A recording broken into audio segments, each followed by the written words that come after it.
दोस्तों नमस्कार। जो किसान आंदोलन है 3 महीने से ज़्यादा का वक्त हो चुका है और अभी 1-2 दिन पहले राकेश टिकैत जी ने जो गन्ना है उसका जिक्र किया और कहा कि जो गन्ना किसान है उनकी स्थिति उत्तर प्रदेश में खराब है। हमारे साथ चौधरी वीरेंद्र सिंह जी मौजूद है जो काफ़ी लंबे समय तक किसान यूनियन से जुड़े रहे, राकेश टिकैत जी के पिताजी के साथ रहे। इनसे बातचीत करेंगे, क्या मोदी योगी के राज में वाकई किसानों की हालत खराब है। चौधरी साहब, जैसे कि राकेश टिकैत जी ने 3 महीने बाद मुँह खोला, गन्ना किसानों पर बातचीत की, उनका कहना है कि जो योगी सरकार है, मोदी सरकार है, जो गन्ना किसान है उनकी हालत काफ़ी ख़राब है इस सरकार में। देखो, यूपी में 150 से ज़्यादा 170-75 करीब शुगर फैक्ट्री है। इनमें एक तो है बजाज ग्रुप, उसका पेमेंट खराब है। मोदी नगर है, मलकपुर है। मलकपुर तो चौधरी अजीत सिंह के एरिया में है, उन्हीं की लगवाई हुई फैक्ट्री है। इन 5-7 मिलों की हालत तो खराब है पेमेंट की। उसके बहुत सारे कारण हो सकते हैं, लेकिन जो व्यवस्था अब का है, आम किसान से अगर आप बात करो, सबकी पर्चियारी बराबर आ रही, कोई माफिया नहीं, कोई चोरी नहीं, कोई चकारी नहीं। छोटा किसान, बड़ा किसान, सबका समानुपातिक खरीद है। तो मैं नहीं समझता कि गन्ना किसान, और 325 रुपये के भाव का पेमेंट चालू हो गया, सरकार ने करवा दिया। पहले बात थी पेमेंट तो पहले ही चल पड़ा था, पर भाव नहीं गिर रहा था, भाव गिर गया। 325 का पेमेंट गेट का और बाकी सेंटरों का सबका चल गया। तो मैं नहीं समझता कि भाई हालत की खराब होने की बात है। अगर हालत खराब होती तो राकेश जी शुरू के दिन से गन्ना किसानों की बात करते हैं। वो 3 महीने बाद गन्ना किसानों बोले हैं, तो मुझे नहीं लगता अगर हालत खराब होती, जिसे बुखार हो पहले बुखार की दवा ले। बुखार तो था नहीं गन्ने का बुखार तो 3 महीने बाद आफ्टर थॉट है, उन्हें याद आया है, याद दिलाया गया है। अच्छा, आपने देखा होगा लगातार हम भी किसानों से बातचीत कर रहे हैं, आपने बजाज का नाम लिया, तो दिक्कत तो कहीं ना कहीं है, बजाज के पेमेंट थे। लेकिन जो टारगेट किया जा रहा है पूरे आंदोलन में, अंबानी अडानी को टारगेट किया जा रहा है, बजाज का नाम क्यों नहीं लिया जा रहा? बजाज का नाम इसलिए लिया जा रहा है, बजाज की करीबियां हैं कांग्रेस से, बजाज की करीबी हैं मुलायम सिंह से, इनसे करीबियां हैं। और ये लोग राकेश को सपोर्ट कर रहे हैं, पीछे से सपोर्ट कर रहे हैं और भी किसी तरह सपोर्ट कर रहे हैं। राहुल गांधी जी का इन पे विशेष स्नेह है।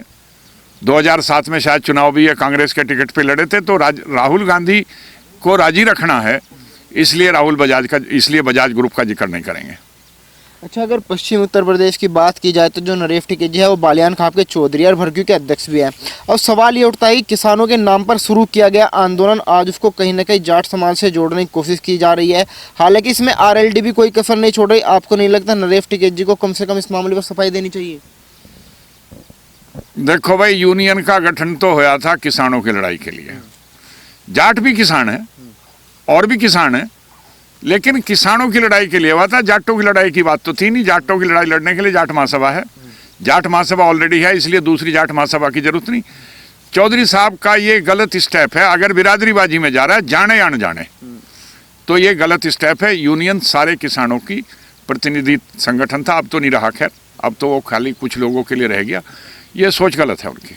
चौधरी साहब एक खाप के चौधरी हैं और वो किसान यूनियन के राष्ट्रीय अध्यक्ष भी हैं। उन्हें एक बात तो नहीं होनी चाहिए, अगर जाट समाज की बात की जावे, वैसे तो बात किसान की, जाट जो है वो तो जाट का पर्यायवाची किसान बन गया है।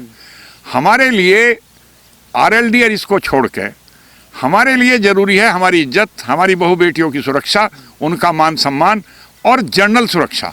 हमारे लिए ये जरूरी है।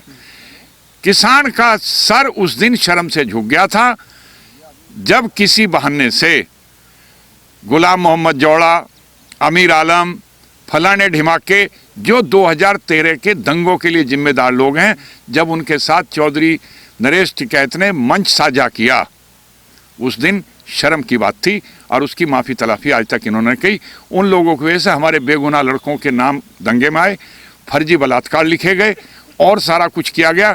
6,000 से ऊपर के लोगों के खिलाफ केस दर्ज करवाए गए। जिले का माहौल तब्दील किया गया, जिले को शर्मसार किया गया। इन्हीं लोगों ने किया। जो कातिल थे, अमीर आलम ने कातिलों को थाने से छुड़ाया, जिन्हें तत्कालीन एसएसपी और डीएम ने पकड़ के थाने में लाके बंद किया था, जिनके कपड़ों पे खून के धब्बे थे, उन्हें छुड़वाया गया। अमीर आलम ने छुड़वाया और वही अमीर आलम मंच साझा करता है चौधरी नरेश टिकैत के साथ और अन्य चौधरियों के साथ मंच साझा करता है। शर्म की बात है, बेहद शर्म है।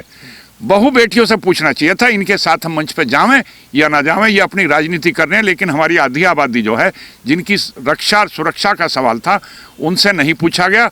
वे माताएं बहनें, वे हमारी बेटियां कैसा महसूस कर रही, चौधरी साहब ने शायद नहीं मालूम करा किससे जाकर। अच्छा, आप लंबे समय तक यूनियन से जुड़ रहे, क्या आपको लगता है कि क्या यूनियन जिस काम के लिए बनी थी किसानों के लिए, क्या यूनियन सही काम कर रही है? क्योंकि कहीं ना कहीं किसान यूनियन पर सवाल उठने लगे हैं। देखो भाई, यूनियन तो नहीं कर रही उस काम को। यूनियन के पीछे मकसद कुछ और हो गया। ये किसान की हालत तब्दील करने का संगठन था कि भाई हम लड़ाई लड़ेंगे, किसान की हालत बदलेंगे। कुछ लोगों की हालत बदल गई, बाकी आम किसान की हालत नहीं बदली गई। आम किसान जूं का तूं है। आम किसान तो और बल्कि क्योंकि जमीन बंटवारा हो गया, 30-32 साल में जमीनों के और बंटवारे हो गए तो और गरीब हो गया। तो आंदोलन आपने पहले भी किए होंगे महेंद्र सिंह जी के साथ, क्या पहले भी इसी तरीके से आंदोलन होते थे? नहीं भाई, धरती आसमान का फर्क है। अब 5 स्टार आंदोलन है, सारी सहूलियत है, सब कुछ है। उस टाइम तो घरों से रोटी सीख के जावे थी और वो 3-4 बजे लो दूरी के हिसाब से तय था। जब लोग खाना पहुंचा था, हाथ पे धर के रोटी और उसके ऊपर दाल धर के, ना हमारे पे टेंट थे ना हमारे पे कुछ थे। पेड़ों की छां मिल गई, नहीं मिल गई तो ट्रॉलियों के तला बैठ गए धूप में।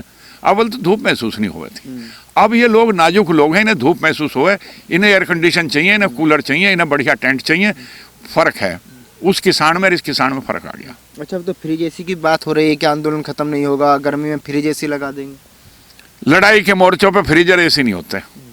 वो लड़ाई का मोर्चा, अगर लड़ाई है तो मोर्चा है। ये फर्जी मोर्चे हैं, इनमें कुछ नहीं है। फैसिलिटी का क्या मतलब है? किसान फैसिलिटी अफोर्ड नहीं कर सकता। राकेश के घर एसी लगे हुए होंगे, लेकिन आप गांव का सर्वे करो, कितने लोगों के यहाँ एसी लगे हुए, कितने लोग एसी में लेट सकें। हमारा खेती का काम है। जून के महीने में एसी में लेटेंगे तो पानी कौन चलावेगा धूप में खड़ा होकर? या फसल कौन देखेगा? या घर का काम, उसका खेत का काम कौन करेगा? ट्रैक्टर गर्मी में कौन चलावेगा? तो एसी में लेट के काम नहीं चलता किसान का। और एसी अफोर्ड नहीं कर सकते बहुत कम किसान हैं। गांव में 1-2 राकेश के जरूर लग रहे होंगे, 10-12-15 एसी गांव में भी लग रहे होंगे। मैंने तो नहीं देखे, जब से मेरे आगे तो थे नहीं, वहाँ पंखा भी नहीं था। अब एसी लग गए होंगे, मैंने सुना है कि एसी लग रहे हैं। और भाई मुजफ्फरनगर के इनके मकान पे भी कई एसी लग रहे हैं। अच्छा, आपको नहीं लगता जो सरकार है वो कहीं ना कहीं ज्यादती कर रही है, उसको झुक जाना चाहिए? क्योंकि कल मैंने रेफ टिकैत जी का एक इंटरव्यू देख रहा था, वो कह रहे थे कि अगर राकेश जी नहीं रोते तो जो योगी सरकार है वो कहीं ना कहीं उनका इनकाउंटर करने वाली थी, विकास दुबे की तरह। ये फर्जी अंदाजे लगाना, एनकाउंटर के काम जिनने करे एनकाउंटर उनके हुए हैं। राकेश ने अभी तो कोई ऐसा काम एनकाउंटर का तो करा नहीं था। एनकाउंटर क्यों होता?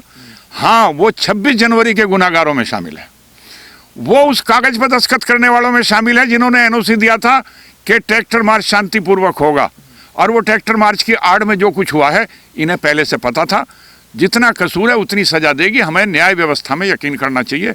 ये किसी को बेकसूर को सजा प्रणाली नहीं देती।